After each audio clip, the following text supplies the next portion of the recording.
आंध्र प्रदेश विच जदों म्यूनसिपल चोणां होईयां झूठ बोलण वास्ते एक भी सीट मोदी दी पार्टी नूं नहीं मिली। और ये तो भी वड्डी गल ये होई उत्थे दा मुख मंत्री ट्विटर ते ट्वीट करके कहंदा है मोदी जी तुहानूं एक भी सीट नहीं मिली। ये जिहड़ा किसान अंदोलन चलदा है इहने तुहाडे हिंदूत्व दे एजेंडे दीयां जड़ां पट दित्तियां। अज राजनीति एक व्यापार है। ये लोग जदों वोटां मंगण आउंदे ने इन्वेस्टमेंट करते हैं खर्चा करते हैं इन्हां नूं पता हुंदा कितों शराब नाल वोटां मिलणीआं कितों पैसिਆਂ नाल वोटां मिलणीआं। साडी एक जिम्मेवारी है अंदोलन नूं चलाउण दी और इहनूं शांतमई रखण दी। इहनूं साडी कमजोरी ना समझिया जाए। सानू पता सानू किहड़ी वर्दी दे मूंह तुसीं धक्कना चाहुंदे हो। मोदी दे चेले हो तुसीं नंगे हो गए हो। सिर्फ हउमैं बस मोदी है तो मुमकिन है ये जिहड़ा हुण तक कहंदे रहे मोदी दी 56 इंच दी छाती ये जिहड़े वड्डे वड्डे दावे कीते गए उन्हां दाविਆਂ तो हउमैं चाहे लोग ये लोग अज फस गए ने। इन्हां नूं रस्ता नहीं कोई लभदा। तुहाडे इस अंदोलन ने फसा लिया। इस अंदोलन का असर यह भी होया पिछले दिनी साडे भी इत्थे हरियाणे च भी हुई इलैक्शन म्यूनसिपल इलैक्शन ते पंजाब च भी हुई। इत्थों कुछ म्यूनसिपल इलैक्शन च लभ्या नहीं। इत्थे तां चलो ये कहंदे ने भी इत्थे सरगर्म है बहुत ज़्यादा अंदोलन इन्हां दोनों सूबियां विच। पर आंध्र प्रदेश विच जदों म्यूनसिपल चोणां होईयां झूठ बोलण वास्ते एक भी सीट मोदी दी पार्टी नूं नहीं मिली एक भी। और ये तो भी वड्डी गल ये होई उत्थे दा मुख मंत्री ट्विटर ते ट्वीट करके कहंदा है मोदी जी तुहानूं एक भी सीट नहीं मिली। ये जिहड़ा किसान अंदोलन चलदा है इहने तुहाडे हिंदूत्व दे एजेंडे दीयां जड़ां पट दित्तियां। हिंदू राष्ट्र बनाउण दी हिंदूत्व की गल करन वाला प्रधानमंत्री ओहदे एक स्टेट का मुख्यमंत्री कहता है कि तेरे इस एजेंडे दियां इस अंदोलन ने जड़ां पट दित्तियां। ये कोई छोटी प्राप्ति नहीं। अज तुसीं इत्थों बैठे ऐलान कर दिओ रेल रोकनी है। रेल रोको होया मुकम्मल सफल होया सारे देश विच। पर एक नवी पिरत भी तुसीं पाई।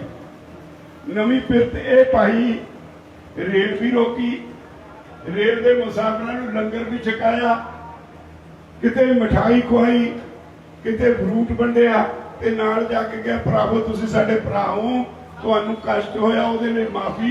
पर की करिए मोदी ने सानूं घेरिया होया मजबूरी है इस करके तुहानूं कष्ट देना पिया। इस तरह कभी किसी ने नहीं किया। और तुहाडा रोड रोको अंदोलन होया देश के 21 सूबे में मुकम्मल सफल होया। भारत बंद होया सफल होया। इसका मतलब यह है कि ये अंदोलन सारे देश में जड़ां फैल गईयां ते अज भारतीय जनता पार्टी दीयां जड़ां हिल गईयां। तो ये अंदोलन समाज में एक नवी तब्दीली लिया रहा है। खास तौर पर उत्तरी भारत में जिहड़ियां पोलीटिकल पार्टियां उन्होंने फिक्र पिया है भाई साडे पैर उखड़ गए लोकां च जावांगे किवें। और बदकिस्मती ये भी कह सकते हैं देश की एडा वड्डा अंदोलन होवे किसान नूं अन्नदाता कहण वाले लोग अज तक किसी पार्टी ने तुहाडे हक विच हा दा नारा नहीं मारिया जिवें मारना चाहिए। किसी ने पार्लीमेंट दे विच किसी ने अपनी स्टेट असैंबली दे विच तुहाडे हक च आवाज़ नहीं उठाई। इक्का दुक्का लोगों की आवाज़ उठी वो बहुत कमजोर आवाज़ सी। जे किते सारे जिहड़े सारे तुहाडों वोटां मंगण आउंदे ने जे किते इखलाक नाम की चीज़ हुंदी जे दो गल्लां आपो विच कंट्राडिक्टरी नहीं हो सकती उन्हां च आपा विरोध नहीं हो सकता ਇੱਕ ਪਾਸੇ ਤੁਹਾਨੂੰ ਅੰਨਦਾਤਾ ਕਹਿੰਦੇ ਹੋਣ, ਦੂਜੇ ਪਾਸੇ ਅੰਨਦਾਤੇ ਦੇ ਖਿਲਾਫ ਬਣਨ ਵਾਲੇ ਕਾਨੂੰਨਾਂ ਦੀ ਹਮਾਇਤ ਕਰਦੇ ਹੋਣ, ਇਹਦਾ ਮਤਲਬ ਇਹੋ ਜਿਹੇ ਲੋਕ ਹਰਾਮਜ਼ਾਦੇ ਨੇ। ਉਹ ਤੁਹਾਡੇ ਨਹੀਂ, ਉਹ ਤੁਹਾਡੇ ਨਹੀਂ। ਲੋਕਾਂ ਨੂੰ ਸੋਚਣਾ ਪਏਗਾ, ਜਦੋਂ ਇਹ ਹੁਣ ਤੁਹਾਡੇ ਕੋਲ ਦੁਬਾਰਾ ਵੋਟਾਂ ਮੰਗਣ ਆਉਣਗੇ, ਇਹਨਾਂ ਤੇ ਸਵਾਲ ਕਰਨੇ ਪੈਣਗੇ। 74 ਸਾਲ ਹੋ ਗਏ ਦੇਸ਼ ਨੂੰ ਆਜ਼ਾਦ ਹੋਏ ਨੂੰ। 74 ਸਾਲਾਂ ਵਿੱਚ ਅੱਜ ਵੀ ਗਰੀਬੀ ਹੈ। 74 ਸਾਲ ਹੋ ਗਏ ਦੇਸ਼ ਨੂੰ ਆਜ਼ਾਦ ਹੋਏ ਨੂੰ, ਅੱਜ ਵੀ ਬੇਰੁਜ਼ਗਾਰੀ ਹੈ। 74 ਸਾਲ ਹੋਏ ਦੇਸ਼ ਨੂੰ ਆਜ਼ਾਦ ਹੋਏ ਨੂੰ। ਦੇਸ਼ ਦਾ ਢਿੱਡ ਭਰ ਕੇ ਹਫੜਾ ਦਫੜੀ ਤੋਂ ਬਚਾਉਣ ਵਾਲਾ ਕਿਸਾਨ ਅੱਜ ਖੁਦਕੁਸ਼ੀਆਂ ਕਰ ਰਿਹਾ ਹੈ। ਦੁਨੀਆ ਦੇ ਕਿਸੇ ਦੇਸ਼ ਵਿੱਚ ਮੈਂ ਜਾ ਕੇ ਬਹੁਤ ਦੇਸ਼ਾਂ 'ਚ 22-24 ਦੇਸ਼ਾਂ 'ਚ ਘੁੰਮਿਆ ਹੁਣ ਤਾਈਂ। ਮੇਰੀ ਆਪਣੀ ਅਸੈਸਮੈਂਟ ਆ ਭਰਾਵੋ, ਕੁਦਰਤ ਨੇ ਤੁਹਾਨੂੰ ਬਹੁਤ ਕੁਝ ਦਿੱਤਾ ਹੈ। ਜਿੰਨੇ ਸੋਮੇ ਕੁਦਰਤ ਨੇ ਤੁਹਾਨੂੰ ਬਖਸ਼ੇ ਨੇ, ਇਸ ਦੇਸ਼ ਨੂੰ ਬਖਸ਼ੇ ਨੇ, ਦੁਨੀਆ ਦੇ ਜਿਹੜੇ ਵਿਕਸਿਤ ਦੇਸ਼ ਨੇ ਉਹਨਾਂ ਨੂੰ ਨਹੀਂ। ਉਹਨਾਂ ਦੇ ਸਾਲ, ਅੱਧਾ ਸਾਲ ਜਾਂ 8 ਮਹੀਨੇ ਠੰਡ ਵਿੱਚ ਬਰਫ਼ 'ਚ ਲੰਘ ਜਾਂਦੇ ਨੇ। ਇੰਨੇ ਸੰਡੇਜ਼ ਕਿਤੇ ਨਹੀਂ, ਸੂਰਜ ਇੰਨਾ ਕਿਤੇ ਮਿਹਰਬਾਨ ਨਹੀਂ ਹੁੰਦਾ। ਉੱਥੇ ਤੁਹਾਨੂੰ ਵੱਡੀਆਂ ਵੱਡੀਆਂ ਸਬਜ਼ੀਆਂ, ਏਡਾ ਵੱਡਾ ਪਿਆਜ਼ ਤਾਂ ਮਿਲ ਜਾਏਗਾ, ਉਹਦੇ 'ਚ ਸਵਾਦ ਹੀ ਨਹੀਂ। ਗੋਭੀ ਦਾ ਫੁੱਲ ਵੱਡਾ ਸਾਰਾ ਮਿਲ ਜਾਏਗਾ, ਸਵਾਦ ਕੋਈ ਨਹੀਂ। ਤੇ ਤੁਹਾਡੇ ਵਰਗਾ ਜਿਹੜਾ ਸਬਜ਼ੀਆਂ ਦਾ ਸਵਾਦ, ਤੁਹਾਡੇ ਵਰਗਾ ਜਿਹੜਾ ਪਿਆਜ਼ ਦਾ, ਫਲਾਂ ਦਾ ਸਵਾਦ ਹੈ, ਉਹ ਕੁਦਰਤ ਦੀ ਬਖਸ਼ਿਸ਼ ਹੈ। ਇੱਥੇ ਧੁੱਪ ਹੈ, ਉਹਦੇ ਕਰਕੇ ਹੈ। ਪਰ ਇਹ ਬਦਕਿਸਮਤੀ ਹੈ ਸਾਡੀ। ਕੁਦਰਤ ਨੇ ਸਾਨੂੰ ਲੀਡਰ ਗੰਦੇ ਦੇ ਦਿੱਤੇ, ਉਹਨਾਂ ਨੂੰ ਲੀਡਰ ਚੰਗੇ ਦੇ ਦਿੱਤੇ। ਉਹਨਾਂ ਕੋਲ ਘੱਟ ਵੀ ਜੋ ਕੁਦਰਤ ਨੇ ਦਿੱਤਾ ਉਹਨੂੰ ਕਵਰ ਕਰਕੇ ਲੀਡਰ, ਉੱਥੇ ਗਰੀਬੀ ਨਹੀਂ। ਉੱਥੇ ਸਾਤੋਂ ਪਿੱਛੋਂ ਆਜ਼ਾਦ ਹੋਏ ਦੇਸ਼ ਸਾਡੇ ਅੱਗੇ ਨਿਕਲ ਗਏ। ਸਾਡੇ ਦੇਸ਼ ਵਿੱਚ ਜਿੱਥੇ ਸਭ ਕੁਝ ਕੁਦਰਤ ਨੇ ਬਖਸ਼ਿਆ, ਉਪਜਾਊ ਜ਼ਮੀਨ, ਪਾਣੀ, ਹਰ ਰਿਸੋਰਸਿਸ, ਇੱਥੇ ਕਿਹੜਾ ਖਣਿਜ ਪਦਾਰਥ ਹੈ ਜਿਹੜਾ ਨਹੀਂ ਮਿਲਦਾ? ਤੇਲ ਇੱਥੇ, ਸੋਨਾ ਇੱਥੇ, ਲੋਹਾ ਇੱਥੇ, ਧਰਤੀ ਦੇ ਵਿੱਚ ਹਰ ਚੀਜ਼ ਮੌਜੂਦ ਹੈ ਇੱਥੇ ਦੀ। ਤੇ ਇਹਦੇ ਬਾਵਜੂਦ ਇਹ ਦੇਸ਼ ਅੱਜ ਵੀ ਗਰੀਬੀ, ਬੇਰੁਜ਼ਗਾਰੀ ਦੇ ਨਾਲ ਔਰ ਕਿਸਾਨਾਂ ਦੀ ਗਰੀਬੀ ਦੇ ਨਾਲ ਖਹਿ ਰਿਹਾ। ਅੱਜ ਵੀ ਦੇਸ਼ ਦੀ ਇਦੋਂ ਵੱਡੀ ਅਧੋਗਤੀ ਕੀ ਹੋਏਗੀ? ਸਾਰਾ ਕੁਝ ਹੁੰਦੇ ਹੋਏ ਲੁੱਟ ਕੇ ਕੁਝ ਦੇਸ਼ ਦੇ ਲੋਕ ਪੋਲਿਟਿਕਸ ਵਿੱਚ ਆ ਕੇ ਲੁੱਟ ਕੇ ਲੈ ਗਏ। ਅੱਜ ਤੁਸੀਂ ਕਿਸੇ ਪਾਸੇ ਨਿਗਾਹ ਮਾਰ ਲਓ, ਪਾਰਟੀਆਂ ਭੁੱਲ ਜਾਓ, ਪਾਰਟੀ ਲਾਈਨ ਛੱਡ ਦਿਓ। ਜਿਹੜੇ ਪੋਲੀਟੀਕਲ ਲੋਕ ਨੇ ਉਹਨਾਂ ਦੇ ਕੰਮ ਢੰਗ ਤੇ, ਉਹਨਾਂ ਦੇ ਗੱਲਬਾਤ ਤੋਂ, ਉਹਨਾਂ ਦੇ ਸੋਚ ਤੇ ਨਿਗਾਹ ਮਾਰੋ। ਲੋਕਾਂ ਦੀ ਕਿਸੇ ਨੂੰ ਫਿਕਰ ਨਹੀਂ। ਅੱਜ ਰਾਜਨੀਤੀ ਇੱਕ ਵਪਾਰ ਹੈ। ਇਹ ਲੋਕ ਜਦੋਂ ਵੋਟਾਂ ਮੰਗਣ ਆਉਂਦੇ ਨੇ, ਇਨਵੈਸਟਮੈਂਟ ਕਰਦੇ ਨੇ, ਖਰਚਾ ਕਰਦੇ ਨੇ। ਇਹਨਾਂ ਨੂੰ ਪਤਾ ਹੁੰਦਾ ਕਿਤੋਂ ਸ਼ਰਾਬ ਨਾਲ ਵੋਟਾਂ ਮਿਲਣੀਆਂ, ਕਿਤੋਂ ਪੈਸਿਆਂ ਨਾਲ ਵੋਟਾਂ ਮਿਲਣੀਆਂ, ਕਿਤੇ ਪਾਰਟੀਬਾਜ਼ੀ ਨਾਲ ਵੋਟਾਂ ਮਿਲਣੀਆਂ। ਜਿਹੜਾ ਢੰਗ ਦੇਖਿਆ ਉਹੀ ਢੰਗ ਅਪਣਾ ਲਿਆ, ਖਰਚਾ ਕਰਕੇ ਵੋਟਾਂ ਲੈ ਲਈਆਂ ਤੇ ਉਹਦੇ ਬਾਅਦ 5 ਸਾਲ ਆਪਣੇ ਨੋਟ ਛਾਪੇ, 15 ਦਿਨ ਤੁਹਾਡੇ ਅੱਗੇ ਹੱਥ ਬੰਨੇ ਵੋਟਾਂ ਲੈਣ ਲਈ, 5 ਸਾਲ ਤੁਹਾਡੇ ਕੋਲੋਂ ਹੱਥ ਬਣਾਏ। ਸਾਰੀ ਮਸ਼ੀਨਰੀ, ਸਰਕਾਰੀ ਮਸ਼ੀਨਰੀ ਤਹਿਸ-ਨਹਿਸ ਕਰ ਦਿੱਤੀ। ਅੱਜ ਸਾਡੇ ਬੱਚੇ ਬਾਹਰ ਨੂੰ ਭੇਜੇ ਜਾਂਦੇ ਨੇ, ਕੋਈ ਇੱਥੇ ਰਹਿਣ ਲਈ ਤਿਆਰ ਨਹੀਂ। ਜੇ ਗੱਲ ਕਰੋ ਤਾਂ ਪਤਾ ਲੱਗਦਾ ਉਹ ਕਹਿੰਦੇ ਇੱਥੇ ਕੋਈ ਸਿਸਟਮ ਨਹੀਂ, ਇੱਥੇ ਭਵਿੱਖ ਨਹੀਂ, ਇੱਥੇ ਰਹਿ ਕੇ ਕੀ ਕਰਾਂਗੇ? ਸਾਡੇ ਬੱਚਿਆਂ ਨੂੰ ਜਦੋਂ ਬਾਹਰ ਜਾਂਦੇ ਨੇ ਸਾਨੂੰ ਗੰਭੀਰਤਾ ਨਾਲ ਲੈਣਾ ਚਾਹੀਦਾ ਹੈ। ਬਾਹਰ ਸੈਟਲ ਵੀ ਹੋ ਜਾਣਗੇ, ਪੈਸਾ ਵੀ ਕਮਾ ਲੈਣਗੇ, ਸੁੱਖ ਸਹੂਲਤਾਂ ਵੀ ਲੈ ਜਾਣਗੇ, ਪਰ ਹੋਊਗਾ ਕੀ? ਅਗਲੀ ਪੀੜ੍ਹੀ ਜੰਮੂ ਉੱਥੇ ਦੀ ਵਾਰਸ ਹੋਊ। ਉੱਥੇ ਦੀ ਕਲਚਰ ਦੇ ਵਿੱਚ ਪੈਦਾ ਹੋਈ ਪੀੜ੍ਹੀ ਤੁਹਾਡੀ ਕਲਚਰ ਨੂੰ ਭੁੱਲ ਜਾਏਗੀ। ਜਦੋਂ ਤੀਜੀ ਪੀੜ੍ਹੀ ਆਏਗੀ ਉਹਨੂੰ ਇਹ ਨਹੀਂ ਪਤਾ ਹੁਣ ਮੈਂ ਪੰਜਾਬ ਤੋਂ ਆਇਆ, ਮੈਂ ਹਰਿਆਣੇ ਤੋਂ ਆਇਆ, ਮੇਰੀਆਂ ਜੜ੍ਹਾਂ ਉੱਥੇ ਨੇ, ਉਹ ਭੁੱਲ ਜਾਏਗੀ। ਤੇ ਤੁਹਾਡੀ ਇਹਨੂੰ ਕੁਲ ਨਾਸ ਕਹਿੰਦੇ ਨੇ, ਤੁਹਾਡੀ ਕੁਲ ਦਾ ਨਾਸ ਹੋ ਜਾਏਗਾ। ਕੌਣ ਜ਼ਿੰਮੇਵਾਰ ਹੈ ਇਹਦੇ ਲਈ? ਉੱਥੇ ਹਰ ਇੱਕ ਸ਼ਹਿਰੀ ਦਾ ਕੰਮ ਘਰ ਬੈਠੇ ਕੰਪਿਊਟਰ ਤੇ ਹੁੰਦਾ ਹੈ। ਤੁਸੀਂ ਅੱਜ ਕੰਪਿਊਟਰ ਤੇ ਬੈਠ ਕੇ ਕੋਈ ਦਰਖਾਸਤ ਪਾਓ, ਮੈਨੂੰ ਫਲਾਨੀ ਨਕਲ ਚਾਹੀਦੀ ਹੈ, ਤੁਹਾਨੂੰ ਕੰਪਿਊਟਰ ਤੇ ਹੀ ਆ ਜਾਂਦੀ ਹੈ। ਤੁਸੀਂ ਲਾਇਸੈਂਸ ਅਪਲਾਈ ਕਰਨਾ, ਕੰਪਿਊਟਰ ਤੇ ਅਪਲਾਈ ਕਰੋ, ਡੇਟ ਆ ਜਾਂਦੀ ਹੈ, ਜਾ ਕੇ ਇਮਤਿਹਾਨ ਦਿਓ, ਤੁਹਾਡੇ ਘਰ ਲਾਇਸੈਂਸ ਆ ਜਾਂਦਾ ਹੈ। ਕੋਈ ਇਹ ਨਹੀਂ ਕਹਿੰਦਾ ਟੈਸਟ ਪਾਸ ਕਰਨ ਲਈ ਮੈਨੂੰ ਫੀਸ ਚਾਹੀਦੀ ਹੈ।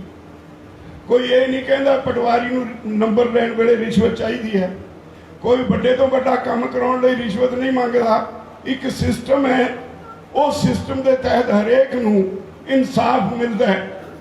आई एक गल साडी नवीं पीढ़ी नूं उधर नूं खिंची जा रही है, पर भावें उत्थे चले भी गए, उत्थे बैठे ने सैटल हो गए, जिहड़े उत्थे बैठे ने उन्हां दीयां जड़ां इत्थे ने, वो तुहाडे लई तड़फदे ने। अज जिड्डी वड्डी धरोहर ने तुहाडी, वो जिड्डी तिर बने हुए ने जिहड़े विदेशां 'च बैठे तुहाडे पिछों जाके। आ मोदी कहंदा ना भी इन्हां नूं फॉरन फंडिंग है, फॉरन फूरन नहीं, वो तो साडे ने, साडा हिस्सा ने, साडा अंग ने, साडियां आंदरां ने।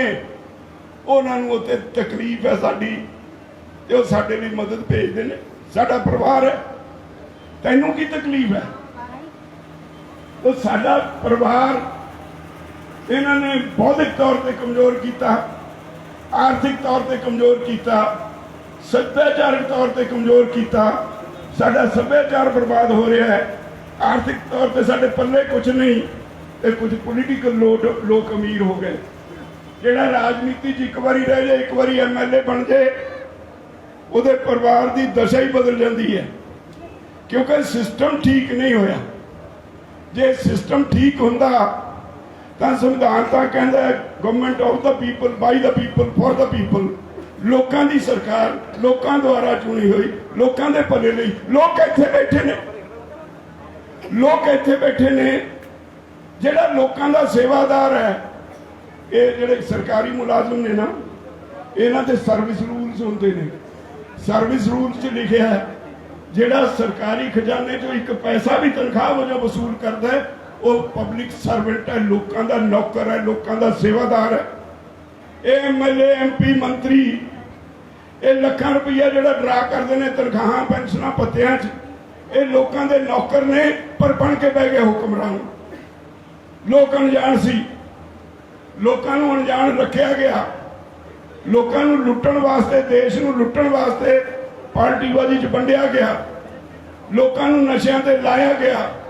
नहीं, इहो जी हीरिया वर्गी कौम आ जिहड़ा करोना का दुहाई पाई है, तुहानूं क्यों नहीं हुंदा करोना? कदे सोचिआ? तुसीं दुनिया भर का सख्त काम करते हो, खेतों च काम करते हो, तो तुहानूं विटामिन D मिलता, धुप्पे काम करते हो। जदों सख्त काम करते हो, तुहाडी बीमारियां नाल लड़न दी, जिन्होंने इम्यूनिटी कहते हैं, वो बढ़ जाती है। तुहाडे जिन्नी इम्यूनिटी किसी की नहीं। दिल्ली च अज काहदे इन्ना ज़्यादा फैलिया है? तंग गलियां ने, AC के बिना जिंदगी नहीं, झरीट सहन जोगी समर्था नहीं, उइयों रोन लग पैंदे ने। अंदरली जिहड़ी बीमारियां लड़न की शक्ति सी वो है नहीं, ते सारिआं नूं करोना हो जांदा है। असीं इत्थे बैठे हाँ सारे बार्डरां ते 5 महीने तो बैठे हैं। जदों लॉकडाउन सी उदों भी असीं बाहर सी, रेलवे लाइनां ते बैठे सी, ते हुण इन्हां ने फेर कीता है पंगा, ते अज असीं फेर बैठे। साडे तक नेड़े नहीं आउंदा करोना। एक मैं तुहानूं बेनती करांगा, ये बहुत वड्डी पल्ले बन्नण वाली गल है। मेरा फर्ज बनदा तुहानूं कहण दा। बीमारी ये है, मैनूं कल किसी ने पोस्ट पाई, अमरीका ने एक साइंसदान अपना वाशिंगटन की यूनीवर्सिटी चों गिरफ्तार किया है। वो साइंसदान किसी वेले वुहान चाइना की जिहड़ी यूनीवर्सिटी जिथे ये वायरस तैयार किया गया, कोरोना का वायरस तैयार किया गया, वो वुहान यूनीवर्सिटी के विच रिसर्च के विच शामिल सी। अज दुनिया विच तोपां ते गोलियां की लड़ाई तक सीमित नहीं रह गया। ये बड़ी देर की खेड चलती है। बायोलॉजिकल वैपन बनाए जा रहे हैं, इदां दे वायरस छड्ड के दुनिया नूं मारण दा, अपने दुश्मन देश नूं नुकसान पहुंचाउण दे ये नवा हथियार है। ये वैपन चीन ने बनाया और ये एक तैयारी की गई। उन्होंने पता सी मेरे इन्ने मर जाने ने, आबादी बहुत है, उन्होंने कोई बहुती परवाह नहीं, डिक्टेटर है। और उन्हें कहा ये लोड़ की पैगी। आ वेंटीलेटर लार्ज स्केल से उन्हें पहले ही बना ले, साढ़े कोल है नहीं सी, असीं उत्थों ही इंपोर्ट किए। अरबां रुपया वेंटीलेटर बेच के कमा लिया। ते सारी दुनिया जेड़े जेड़े देशों नाल उहदी खैबाजी है, उत्थे ये वायरस पहुंचाता। उन्होंने पढ़िया वो साइंसदान अमरीका वाले ने भी तू उत्थे उस टीम च सी, तू सानू क्यों नहीं दसिया तू इस देश का बशिंदा है। उन्होंने फड़ के अंदर दिता है। उन्हें कही है एक गल भी वो तो जी मेरी गलती हुई, मैं कानून के सामने सफर करांगा, मैं फेस करांगा कानून नूं, पर लोगों को एक गल कहो, गर्म पानी पियो, कोरोना नेड़े नहीं आएगा। स्टीम लो, कोरोना खत्म हो जाएगा, कोई दवाई की लोड़ नहीं। स्टीम लो, कोरोना नेड़े नहीं आएगा। जदों तुसी वो कहते ने ये कोरोना का वायरस तुहाडे गले च आके टिकदा है, ये 4 दिन इत्थे रहिंदा है, उसदे बाद तुहाडे फेफड़िਆਂ ਨੂੰ तुहाडी छाती ਨੂੰ फड़दा, ऑक्सीजन की सप्लाई फेफड़े जदों काम घट करते हैं सप्लाई रुक जाती है, तो इस बीमारी नाल बंदे नूं ग्रस लैंदा, एक तरह जकड़ लैंदा है, फिर बड़ा औखा हो जाता है। जे किते तुसी गर्म पानी पीवो, वो गले जो तुहाडे पेट च चला जाएगा, पेट च कुदरत ने इन्ने एसिड रखे ने, उत्थे जाके वो खत्म हो जाएगा, मर जाएगा, कुछ नहीं करता, तुहाडा कुछ नहीं बिगाड़ता। एक तो गर्म पानी पीना शुरू कर दो, जदों पीओ ठंडा ना पीओ, जिन्नी देर ये बीमारी चलती है उन्नी देर ठंडा पानी ना पीओ, गर्म पानी पीओ। साडे कोल बीबियां बैठियां, इन्हां तो पता अपने घरां दे विच अगे काढ़ा तैयार करते हुंदे सी। हुण अज दा मॉडर्न जमाना है, एक दवाइयां बनाउण वालियां कंपनियां काढ़ा बेचण लग गईयां। किते तुसीं भी हफ्ते च एक अद्धी वारी आपो अपने लंगर च काढ़ा बना के एक गिलास पिला दिया करो सारे नूं। तुहाडे कोरोना बिल्कुल जे होए भी तां भी नहीं नेड़े होऊगा। असीं फिर भी इहदा बचाव रखना है। तुसीं साडी सारी जायदाद हो, साडी कीमती जायदाद हो, साडे भरा हो, साडे लई तुसीं सब कुछ हो। इसलिए सानू तुहाडी भी चिंता करनी बनती है साडी। असीं चाहुंदे हां तुसीं सुरक्षित रहो, तुसीं सारे मास्क भी पहनो, कोई होर कोरोना पीड़ित कोलों लंघे उहदे नाल किते बीमारी ना हो जाए, तो बचाव करना भी जरूरी है, अंदोलन लड़ना भी जरूरी है। जे कोरोना के डर नाल मोदी या मोदी की सरकार ये सोचे भी सानू इतों कोई उठा दू, वो किसी होर दुनिया च वसदा हो, उन्होंने हाले भी जो समझ नहीं पई भाई किसानों नाल उन्हां नाल मत्था ला लिया जिहड़े कदे पिछे हटे ही नहीं, तो तू इन्हां नूं किसी भी बहाने तो उठा नहीं सकदा। सिर्फ तो सिर्फ इको तरीका है, तिन्ने कानून वापस लवे, MSP के कानून बनाए, वो जिहड़े साडे मन्ने हुए ने पराली वाला कानून, जिहदे च 1 करोड़ रुपया जुर्माना है ते 5 साल की कैद है पराली नूं अग लाउण वाले नूं। वो साडे कोले मन गए हुए ने भी ये असीं वापस ले लैणे, वो वापस लैण। बिजली का जिहड़ा नवां कानून पेंडिंग रखिया साडे नाल गलबात तो बाद, वो कानून नूं खूह खाते सुट्टण, वो ना लागू करन। ते जिद्दों तुसीं ये कर दिओगे, असीं अपने घरां नूं खुशी खुशी नगारे वजाउंदे जावांगे। और जे तुसीं किसी तरह की धक्केशाही या कुछ जबरदस्ती की, तो याद रखियो ये फिर एक दुनिया च नवी मिसाल हो जाएगी, तुहाडा मुंह भन देंगे। ये मैं मोदी नूं चेतावनी देनी चाहुंदा। ये देश किसानां दा देश है, असीं पॉलिटिशियन नहीं, असीं देश दा ढिड भरदे हां। जे असीं मुंह वट लिया तो जेडे इत्थे खपतकार बैठे, जे असीं पैदा ना किया, पाड़ के खा जाणगे तैनूं ते तेरे BJP के साथियों नूं।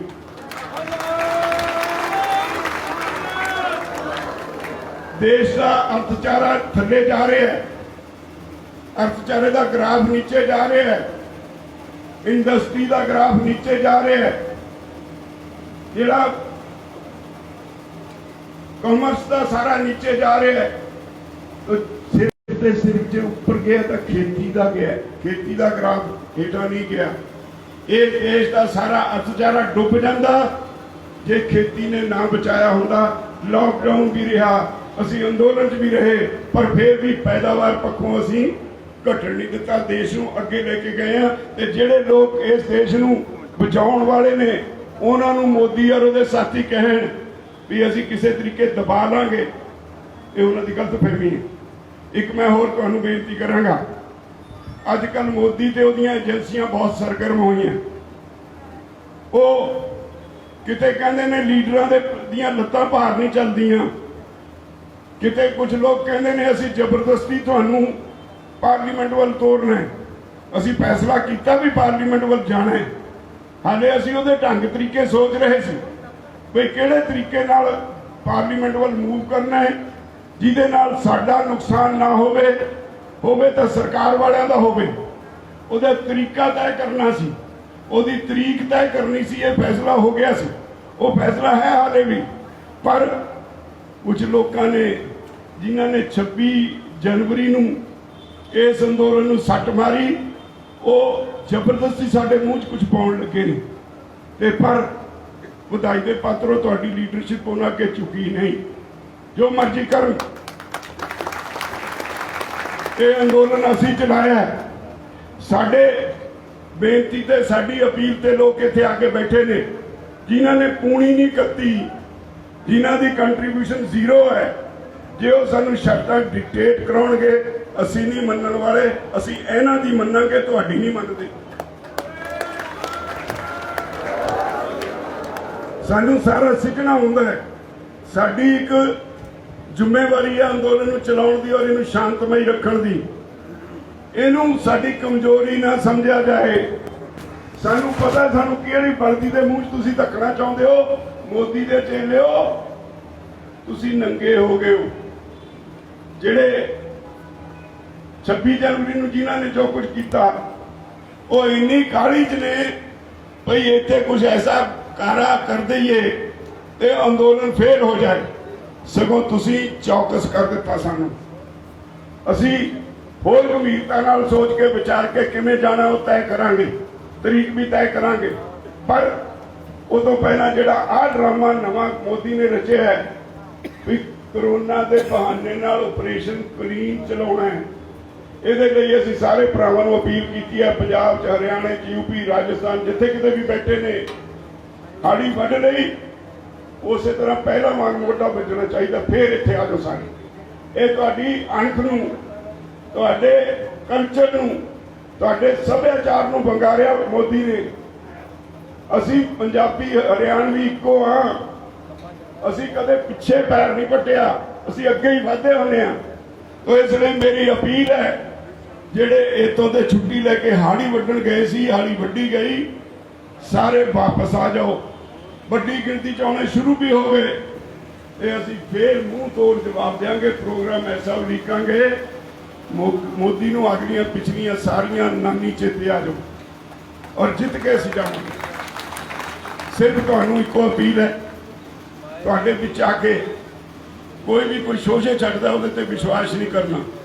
ਆਪਣੀ ਜਥੇਬੰਦੀ ਦੇ ਪ੍ਰਧਾਨ ਨੂੰ ਤਾਲਮੇਲ ਕਰੋ, ਉਹਦੇ ਕੰਨਾਂ 'ਚ ਪਾਓ ਵੀ ਕੀ ਨਵੀਂ ਖਿਚੜੀ ਪੱਕ ਰਹੀ ਹੈ। ਉਹ ਜ਼ਿਆਦਾ ਗੰਭੀਰਤਾ ਨਾਲ ਸੋਚਣਗੇ। ਹਰ ਇੱਕ ਜਥੇਬੰਦੀ ਦੇ ਪ੍ਰਧਾਨ, ਜਨਰਲ ਸੈਕਟਰੀ, ਦੂਜੇ ਅਹੁਦੇਦਾਰ, ਉਹਨਾਂ ਤੱਕ ਆਪਣੀ ਗੱਲ ਪਹੁੰਚਾਓ। ਜਦੋਂ ਕੋਈ ਦੂਸਰਾ ਬਾਹਰੋਂ ਆ ਕੇ ਕੋਈ ਤੁਹਾਨੂੰ ਉਲਟੀ ਸਿੱਧੀ ਕੋਈ ਗੱਲ ਪੜਾਉਣ ਦੀ ਕੋਸ਼ਿਸ਼ ਕਰਦਾ, ਉਕਸਾਉਣ ਦੀ ਕੋਸ਼ਿਸ਼ ਕਰਦਾ ਹੈ, ਤੇ ਫਿਰ ਜਿੱਦਣ ਇਸ ਪੱਖ ਤੋਂ ਵੀ ਅਸੀਂ ਉਹਨਾਂ ਨੂੰ ਭਜਾ ਦਿੱਤਾ ਤਾਂ ਫਿਰ ਅਸੀਂ 100% ਨਹੀਂ 200% ਜਿੱਤ ਕੇ ਜਾਵਾਂਗੇ। ਮੈਂ ਤੁਹਾਨੂੰ ਇਹ ਯਕੀਨ ਨਾਲ ਕਹਿ ਸਕਦਾ, ਸਰਕਾਰ ਦੇ ਪੱਲੇ ਕੱਖ ਨਹੀਂ। ਇਹਨਾਂ ਕਾਨੂੰਨਾਂ ਦੇ ਹੱਕ ਵਿੱਚ ਤੁਹਾਡੇ ਇਸ ਦੇਸ਼ ਦੇ ਵੱਡੇ ਵੱਡੇ ਹਾਈ ਕੋਰਟਾਂ ਦੇ, ਸੁਪਰੀਮ ਕੋਰਟਾਂ ਦੇ ਰਿਟਾਇਰਡ ਜੱਜ, ਸਾਰੇ ਹਿੰਦੁਸਤਾਨ ਦੇ ਵਕੀਲ ਜੇ ਕਹਿੰਦੇ ਨੇ ਇਹਨਾਂ ਨੂੰ ਨਹੀਂ ਕਿਸਾਨਾਂ ਨੂੰ ਨਹੀਂ ਕਾਨੂੰਨ ਦੀ ਸਮਝ, ਤਾਂ ਜਿਹੜੇ ਰਿਟਾਇਰਡ IAS IPS ਅਫਸਰ ਨੇ ਉਹਨਾਂ ਨੂੰ ਤਾਂ ਸਮਝ ਆਈ ਸੀ ਨਾ, ਜਿਨ੍ਹਾਂ ਦੇ ਰਾਹੀਂ ਇਹ ਕਾਨੂੰਨ ਬਣਵਾਉਂਦੇ ਰਹੇ। ਤੇ ਉਹਨਾਂ ਲੋਕਾਂ ਨੂੰ ਤਾਂ ਸਮਝ ਹੈਗੀ ਨਾ ਜਿਹੜੇ ਰੋਜ਼ ਕਚਹਿਰੀਆਂ 'ਚ ਕੇਸ ਲੜਦੇ ਨੇ। ਤੇ ਅੱਜ ਉਹ ਸਾਰੇ ਸਾਡੇ ਨਾਲ ਕਿਉਂ ਖੜੇ ਨੇ? ਤੋ ਇਹ ਝੂਠਿਆਂ ਦੀ ਸਰਕਾਰ, ਸਵੇਰ ਤੋਂ ਸ਼ਾਮ ਤੱਕ ਝੂਠ ਬੋਲੇ ਬਿਨਾਂ ਜਿਨ੍ਹਾਂ ਨੂੰ ਰੋਟੀ ਹਜਮ ਨਹੀਂ ਹੁੰਦੀ, ਇਹਨਾਂ ਤੇ ਵਿਸ਼ਵਾਸ ਨਹੀਂ ਕਰਨਾ। ਇੱਕ ਦਿਨ ਇਹਨਾਂ ਨੇ ਭੱਜਣਾ ਹੈ ਔਰ ਤੁਹਾਡੀ ਜਿੱਤ ਯਕੀਨੀ ਹੋਏਗੀ। ਮੈਂ ਉਮੀਦ ਕਰਦਾ ਡਿਸਿਪਲਿਨ ਇਸੇ ਤਰ੍ਹਾਂ ਬਣਾਈ ਰੱਖੋਗੇ, ਆਪਣੇ ਜਾਬਤੇ 'ਤੇ ਰਹਿ ਕੇ, ਸ਼ਾਂਤਮਈ ਰਹਿ ਕੇ ਇਸ ਅੰਦੋਲਨ ਵਿੱਚ ਵੱਧ ਤੋਂ ਵੱਧ ਆਪਣੇ ਜਿਹੜੇ ਸਾਥੀ ਪਿੱਛੇ ਰਹਿ ਗਏ ਉਹਨਾਂ ਨੂੰ ਹੋਰ ਬੁਲਾਓ। ਇਹਨੂੰ ਮੋਰਚੇ ਨੂੰ ਹੋਰ ਤਕੜਾ ਕਰੀਏ। ਜਦੋਂ ਪੂਰਾ ਤਕੜਾ ਹੋ ਗਿਆ ਮੋਰਚਾ, ਉਦੋਂ ਦਿੱਲੀ ਵੱਲ ਵੀ ਕੂਚ ਕਰਾਂਗੇ। ਮੈਂ ਇੰਨਾ ਕਹਿਣਾ ਤੁਹਾਡੇ ਸਾਰਿਆਂ ਕੋਲੋਂ ਖਿਮਾ ਚਾਹੁੰਦਾ। ਵਾਹਿਗੁਰੂ ਜੀ ਕਾ ਖਾਲਸਾ, ਵਾਹਿਗੁਰੂ ਜੀ ਕੀ ਫਤਿਹ।